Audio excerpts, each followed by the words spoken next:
नमस्कार, मैं हूं आपके साथ अनुष्का राय और आप देख रहे हैं एमबी फर्स्ट न्यूज। सोमवार को अमावस्या होने पर सोमवती अमावस्या का संयोग होने से बड़ी संख्या में श्रद्धालु रामघाट पर नहीं पहुंचे। इस बार श्रद्धालुओं की कमी देखने को मिली। रामघाट के साक्षी पुजारी पंडित आनंद जोशी लोटावाला ने जानकारी देते हुए बताया कि प्रशासन ने सोमकुंड और शिप्रा तट पर पूरे इंतजाम किए थे, लेकिन श्रद्धालुओं की संख्या कम रही। इसके पीछे कारण बताया जा रहा है कि दीपावली का पर्व एक दिन पहले ही होने से ग्रामीण क्षेत्र के लोग नहीं पहुंचे। सोमवती अमावस्या के स्नान के लिए शिप्रा के बड़े पुल के समीप स्थित सोमकुंड पर स्नान के लिए आने वाले श्रद्धालुओं की भीड़ का अनुमान लगाकर प्रशासन ने यहां एक दिन पहले ही सफाई, फव्वारे, चेंजिंग रूम, कंट्रोल रूम की व्यवस्था की थी। सुरक्षा के मद्देनजर पुलिसकर्मियों को तैनात किया था। इधर सोमवार को सुबह स्नान के लिए गिनती के श्रद्धालु दिखाई दिए। सुबह के समय आसपास के क्षेत्र से पहुंचे श्रद्धालुओं ने फव्वारे में स्नान कर सोमेश्वर महादेव का पूजन किया। वहीं महिलाओं ने मंदिर के बाहर स्थित बड़ के पेड़ की परिक्रमा की। आप देख रहे हैं कि दीपावली की आज 10:30 बजे तक भी अमावस्या है, तो ये सोमवती अमावस्या भी हो गई है। यहाँ पर घाटों पर स्नान ध्यान कर रहे हैं।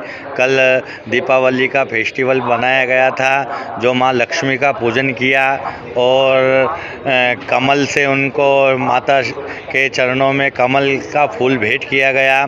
और आप देख रहे हैं कि आज सोम तीर्थ का भी स्नान है और सोमवती का भी स्नान यहाँ पर हो रहा है और सभी यात्रीगण अपने श्रद्धा अनुसार यहाँ पर दान पुण्य कर रहे हैं। अपने पितरों के नाम से पितृ शांति का कर्म कर रहे हैं और पीपल में जल छोड़ रहे हैं। ये श्रेय है क्योंकि कल अमावस्या, दीपावली की अमावस्या कल हो चुकी है, लेकिन पंचांग के अनुसार आज प्रातः तक 10:30 बजे तक अमावस्या रहेगी, इसलिए सोमवती अमावस्या भी थोड़ी सी लग गई है।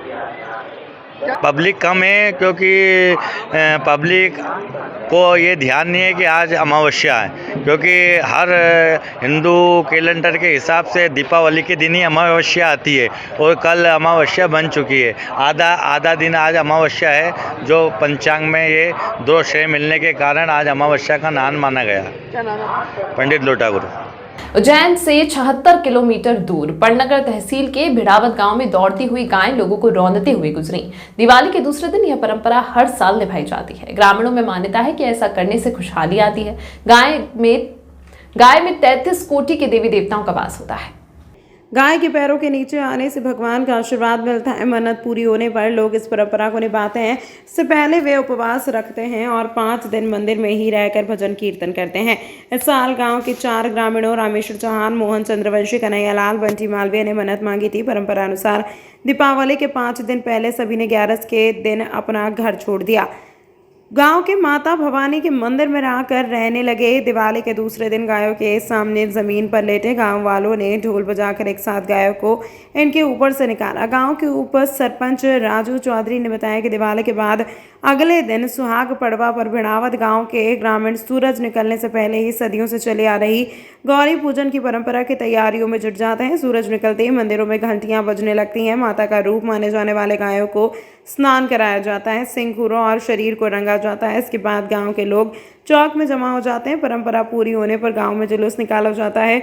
उप सरपंच का कहना है कि परंपरा कब शुरू हुई किसी को याद नहीं, लेकिन आज तक कोई घायल नहीं हुआ। हमारे गांव में सालों से प्रथा चली आ रही है घोरी पड़वा की। हमारे गांव में गांव के सभी लोग जो मन्नत रखते हैं वो 5 दिन तक गाय की पूजा करते हैं और 5वें दिन गाय के नीचे सोकर उनके ऊपर से गांव की जितनी भी गाय होती है उनके ऊपर से होकर निकलती है। गाय की संख्या सैकड़ों होती है। उसमें से आप जो इंसान सोता है उसे कुछ भी नहीं चोट आती है, कुछ भी नहीं होता है और वह बाद में उठकर नाचने लगते हैं। क्या नाम है? सोनू सिसोदिया। कचरे के ढेर से बम फोड़ने से लगी आग। छतरी चौक पर स्थित 3 दुकान जलकर हुई खाक। लाखों का हुआ नुकसान। बीती रात अलग अलग 2 जगह पर आग लगने की घटना हुई। खाराकुआ थाना क्षेत्र के छतरी चौक पर दीपावली की रात करीब 3 दुकानों में आग लग गई। दुकान मालिक ने जानकारी देते हुए बताया कि यह तीनों दुकान शू रिपेयरिंग की है। यहाँ पर जूते चप्पल के साथ छतरी सुधारने का काम चलता है। बताया जा रहा है कि दुकान के पीछे कचरे का ढेर पड़ा रहता है। कई बार शिकायत के बाद भी नगर निगम कचरे का ढेर नहीं हटाती। यही कारण है कि दीपावली पर बम पटाखे से कचरे में आग लगी और धीरे धीरे आग ने पास की दुकानों को भी अपनी चपेट में ले लिया। बताया जा रहा है कि दुकान के अंदर लाखों का सामान रखा हुआ था।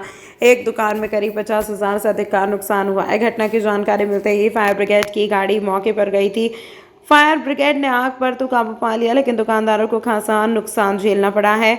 उधर दूसरी ओर गौघाट स्थित पीएचई के वाटर वर्क्स कार्यालय के बाहर रखे प्लास्टिक के पाइप में भीषण आग लग गई। आग की सूचना पर पहुंची दमकल की 3 गाड़ियों ने आग पर काबू पाया। चिंतामन रोड स्थित जंतर मंतर के सामने सोमवार तड़के वाटर वर्क्स के कार्यालय में रखे प्लास्टिक के पाइप में भीषण आग लग गई। माना जा रहा है कि दिवाली का दिन होने के कारण किसी पटाखे की वजह से वहां रखे पाइप और प्लास्टिक की टंकी ने आग पकड़ ली, जिससे वहां रखे लाखों रुपए के पाइप जलकर खाक हो गए। आग इतनी भीषण थी कि समय पर काबू नहीं पाया जाता तो आसपास के कार्यालय भी इसकी चपेट में आ जाते।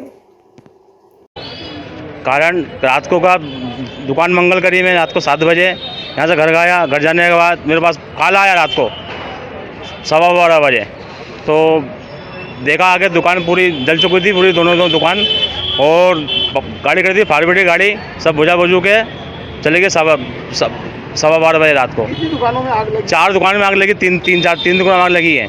काय का काम करते ये शू रिपेयरिंग काम करता हूँ सर मैं, बूट पॉलिश का। उसमें बहुत सारा ग्राहकों का सामान था, महंगे महंगे जूते थे, चप्पल जूते, छतरी थी ग्राहकों की बहुत सारी। इसके पहले एक चक्कर लग चुकी है, सिरबादी को लग चुकी है एक चक्कर, और आवेदन दे रखा है मैंने। जन सुनवाई में गया था मैं, सहायता कुछ भी नहीं, सरकार द्वारा क्या। और क्या कारण आग क्यों लगती है? क्या कारण, क्या सफाई नहीं होती है, पीछे नहीं ढेर बड़ा था कचरे का पूरा, क्या इनकी लापरवाही नगर निगम की। और क्या, एक चक्कर आप पीछे देख लो आप, एक चक्कर करके आप। तो आग कल काहे के लगी आग? दुकान लगाई इनने, लक्ष्मी वालों ने, उनका अच्छा था, पटक गया, उठा ही नहीं क्या वो किसी ने क्या नाम फटाखे से लगी, किसी ने क्या। क्या नाम है आपका? मेरा नाम सुंदरलाल बिजोर है। कितने सालों से व्यापार कर रहे हो? यहाँ करीबन मेरे को 40 सालों का मेरे को। कितना नुकसान हुआ? नुकसान करीबन 50-60 हज़ार हुए कम से कम। अच्छे जूते थे कंपनी के, रेडशिप के दुकानदारों को थे, छतरी थी बहुत सारी, क्या हो। गजलक्ष्मी माता मंदिर पर सुहागन महिलाएं सुहाग पड़वा के दिन दर्शन करती हैं तो उन्हें अखंड सौभाग्य की प्राप्ति होती है। माता के आशीर्वाद से घर में धन धान्य समृद्धि पूरे साल बनी रहती है। यही कारण है कि दीपावली के दूसरे दिन सुहाग पड़वा पर महिलाएं माता के दर्शन कर यहां से मिलने वाला सिंदूर और प्रसाद घर ले जाती हैं। लेकिन सुहाग पड़वा इस बार तिथियां के फेरबदल के चलते 2 दिन बाद बनाई जा रही है। लेकिन आज भी जो महिलाएं माता मंदिर पर दर्शन के लिए पहुंच गई हैं उन्हें प्रसाद दिया जा रहा है। लेकिन जो प्रसाद माता को विशेष रूप से चढ़ाया जाता है उसका वितरण मंगलवार को मंदिर के पुजारी राजेश शर्मा एवं अनिमेश शर्मा ने करने की बात कही है। पुराने शहर में स्थित मां गजलक्ष्मी मंदिर में दीपावली के मौके पर रविवार को सुबह से श्रद्धालुओं की भीड़ दुग्धाभिषेक के लिए लगी रही। शहर में गजलक्ष्मी का मंदिर करीब 2000 साल पुराना है। कहा जाता है कि राजा विक्रमादित्य राजलक्ष्मी के रूप में इनकी पूजा करते थे। दीपावली पर 24 घंटे मंदिर खुला रहता है। पुजारी राजेश शर्मा एवं अनिमेश शर्मा ने जानकारी देते हुए बताया कि शहर के नई पेट स्थित मां गजलक्ष्मी मंदिर में दीपावली के अवसर पर सुबह से ही मां लक्ष्मी का दूध से अभिषेक के लिए श्रद्धालु मंदिर पहुंच गए थे। यहाँ पर 2100 लीटर दूध से माता का अभिषेक किया। हालांकि माता को दूध अर्पित करने का सिलसिला धनतेरस से ही प्रारंभ हो गया। संध्या के समय माता लक्ष्मी का 16 श्रृंगार कर 56 पकवानों का भोग लगाया गया। लक्ष्मी पूजन के बाद संध्या से देर रात्रि तक श्रद्धालु लक्ष्मी माता के दर्शन के लिए पहुंचेंगे। दूर दूर से आने वाले श्रद्धालु यहां पर कमल का फूल चढ़ाकर मनोकामना मांगते हैं। कल क्या होने वाला है यहाँ पर? समस्त भारतवासियों को दीपावली की हार्दिक अनेक शुभकामनाएं। गजलक्ष्मी परिवार सबका हार्दिक अभिनंदन करता है। दीपावली पर्व जो कि उज्जैन में बड़े ही धूमधाम से मनाया जाता है। यहाँ पर प्रसिद्ध माता गजलक्ष्मी का मंदिर है जो कि दीपावली पे करीबन 2500 लीटर दूध से अभिषेक हुआ। दूध के बाद माता का श्रृंगार कर आरती करी। शाम को महाभोग लगाया गया। दीपावली की जो दूसरे दिन सुहाग पड़वा का जो पर्व बनता है मंदिर में, दीपावली चतुर्दशी की होने के कारण इसलिए दूसरे दिन अमावस के रहते ये जो पर्व है सुहाग पड़वा का 14 तारीख मंगलवार को मनाया जाएगा। फिर भी आज भी जो भी दर्शनार्थी आ रहे हैं सभी को प्रसाद देकर और सुहाग पड़वा के लिए बोला जा रहा है कि 14 तारीख को प्रसाद वितरण होगा। किस प्रकार से सजावट? मंदिर में अनेक भक्तों के द्वारा दी गई दान राशि से डेकोरेशन किया गया है। भक्तों की भावना थी रतलाम की तर्ज पर श्रृंगार करने की, उस तर्ज पर श्रृंगार करा। लक्ष्मी जी की श्वेत मूर्ति है और श्वेत लक्ष्मी जी को दूध चढ़ाने का पारंपरिक पौराणिक महत्व है, इसलिए यहाँ पर दूध का महत्व है। क्या नाम है? अनिमेश शर्मा। मैं शादी के बाद से 17 साल से यहाँ लगातार आ रही हूँ और माँ वैभव लक्ष्मी की कृपा यहाँ सब पर बनी रहे। इस तरह से यहाँ पर हर सुहाग पड़वा वाले दिन यानी दीपावली के दूसरे दिन सिंदूर माथे का कुमकुम दिया जाता है, जो हर सौभाग्यशाली स्त्री लेना अपना सौभाग्य समझती है। परंतु आज अमावस आधे दिन होने के कारण कल ये सौभाग्यशाली महिलाओं को ये कुमकुम दिया जाएगा, जिसके लिए हर महिला ये चाहती है कि उसका सौभाग्य बना रहे और माता देवी की हर स्त्री पर कृपा बनी रहे। पुष्पा जंगरिया। दीपावली के दिन गज लक्ष्मी माता जी का पूजन होता है और आज सुहाग पड़वा के दिन यहाँ पे स्पेशली सभी लोग आते हैं और यहाँ पे सुहाग का कंकु बढ़ता है और बहुत उसकी मान्यता है। और इस उज्जैन शहर में मैक्सिमम लोग यहाँ पे दर्शन करने आते हैं और महिलाएं बहुत जोर शोर से यहाँ पे आके दर्शन करती हैं और भगवान का गज लक्ष्मी जी का आशीर्वाद प्रदान करती हैं। पूजा पुजारी।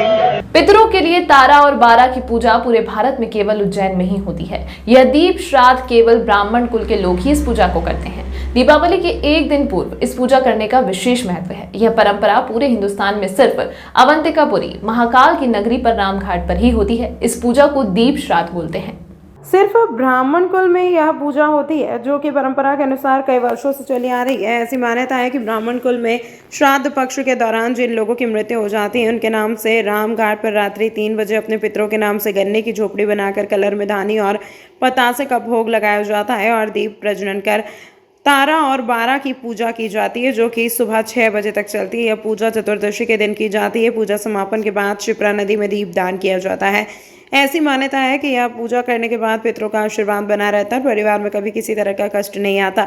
रामघाट के साक्षी पुजारी पंडित आनंद जोशी लोटावाला ने भी लोगों से बढ़ चढ़कर इस पूजा में भाग लेने को कहा है, ताकि उनके पितरों को मोक्ष की प्राप्ति हो और घर में सुख शांति बनी रहे। ये परंपरा पूरे हिंदुस्तान में सिर्फ अवंतिकापुरी महाकाल की नगरी पर रामघाट पर ही होती है। यह पूजा को दीप श्राद्ध बोलते हैं और यह सिर्फ ब्राह्मण कुल में ही ये पूजा होती है। जो परंपरागत श्राद्ध में जो उन लोगों के परिवार में मृत्यु हो जाती है, उनकी मोक्ष के लिए यहाँ पर तारा और बारा की पूजा किया जाता है। ये दीपावली के एक दिन पहले चतुर्दशी के दिन यह पूजा करी जाती है। रात को 3 बजे से लगाकर 6 बजे तक यह पूजन चलती है। यहाँ पर पितरों के नाम से साटे की झोपड़ी बनाते हैं, कुल्हड़ और धानी भर के पतासे का भोग लगाकर उन पर दीप प्रज्वलित करते हैं और दीपदान यहाँ पर करते हैं। और इस पूजा से समस्त अपने पितृ देवताओं का आशीर्वाद सदा बना रहता है। हमारा भी निवेदन है कि अधिक से अधिक संख्या में यह पूजन का जिन लोगों के यहाँ साल में मृत्यु हो जाती है, वह दीप श्राद्ध का पूजन करें और अपने समस्त पितरों का साक्षात्कार आशीर्वाद प्राप्त करें। जय श्री महाकाल, जय शिप्रे हर गंगे हर। पंडित आनंद जोशी लोटागुरु। महाकाल के सेनापति काल भैरव भगवान को मदिरा का भोग लगाया जाता है, लेकिन इन दिनों पुजारी की मनमानी के चलते भगवान भूखे और श्रद्धालुओं की आस्था को भी ठेस पहुंच रही है। विश्व प्रसिद्ध उज्जैन के काल भैरव मंदिर पर श्रद्धालुओं की इन दोनों संख्या बढ़ी हुई है। हर कोई श्रद्धालु भगवान के दर्शन के साथ मदिरा का भोग लगाते देखना चाहता है। उसके लिए वह महंगी महंगी शराब भी मंदिर में चढ़ाते हैं, लेकिन इन दिनों मंदिर के पुजारी की मनमानी के चलते ना तो श्रद्धालु भगवान को मदिरा का पान करते देख पा रहे हैं और ना ही भगवान की मदिरा भूख मिट रही है। मंदिर के पुजारी ने बताया कि भीड़ अधिक होने के कारण हम एक पात्र में मदिरा को इकट्ठा कर भगवान को भोग नहीं लगाते, उसे हम कुंड में महंगी शराब भी मंदिर में चढ़ाते हैं। लेकिन इन दिनों मंदिर के पुजारी की मनमानी के चलते ना तो श्रद्धालु भगवान को मदिरा का पान करते देख पा रहे हैं और ना ही भगवान की मदिरा भूख मिट रही है। मंदिर के पुजारी ने बताया कि भीड़ अधिक होने के कारण हम एक पात्र में मदिरा को इकट्ठा कर भगवान को भोग नहीं लगाते, उसे हम कुंड में विसर्जित कर देते हैं। तो फिर यह बड़े सवाल खड़े करता है कि आखिर भगवान को मदिरा का भोग कब लगाया जाता है। मंदिर दर्शन करने आए श्रद्धालुओं से जब हमने बात की तो वहाँ भी यही कहते नजर आए कि हम भगवान को मदिरा का भोग लगाते देखने के लिए पहुंचे थे। महंगी शराब की बोतल भी खरीदी, लेकिन पंडित जी ने भोग लगाने के बजाय एक पात्र में ही इसे रख लिया। इसके पहले थोड़ी थोड़ी देर में समय समय पर काल भैरव भगवान को भोग लगाया जाता था, लेकिन अब पुजारी की मनमानी के चलते भगवान भूखे ही नजर आ रहे हैं। तो एक तो ये अच्छा है कि इस पावन भूमि में और महाकाल की नगरी में अधिक से अधिक श्रद्धालु आ रहे हैं। बहुत अधिक श्रद्धालु अवंतिका नगरी में आ रहे हैं, उज्जैनी में आ रहे हैं, ये बड़े उल्लास की बात है, हर्ष की बात है। जिस तरह यहाँ पर यात्रियों की संख्या बढ़ रही है, उसी प्रकार मदिरा की भी जो है संख्या बढ़ रही है, मदिरा भी ज़्यादा आ रही है और ज़्यादा आने की परिस्थिति में जो है सतत लोग भोग बाबा को लग नहीं पा रहे हैं। अब वो भगवान को भोग लगाएंगे तो यात्रियों को रोकना पड़ता है और यात्रियों को रोकोगे तो भगवान को भोग लगाना है। ये व्यवस्था इतनी अच्छी होती जाएगी, उसको सुचारू रूप दिया जाएगा। यूं तो दिन भर ही लगता है भोग, पर श्रद्धालु ज़्यादा हैं, उनको रोक नहीं सकते। भोग लगना अपने क्रम में भोग लग रहा है, पर श्रद्धालु को रोक नहीं सकते, उनको भी आगे बढ़ाना है ताकि जो पीछे खड़े हुए श्रद्धालु और धूप में, उनको भी जल्दी से जल्दी दर्शन हो सके। इसलिए ये क्रम जो है अपन शीघ्र से शीघ्र चला रहे हैं और फिर जैसा प्रशासन निर्देश देता है वैसा अपन करते हैं। तमाम महत्वपूर्ण खबरों के लिए देखते रहिए MP फर्स्ट न्यूज।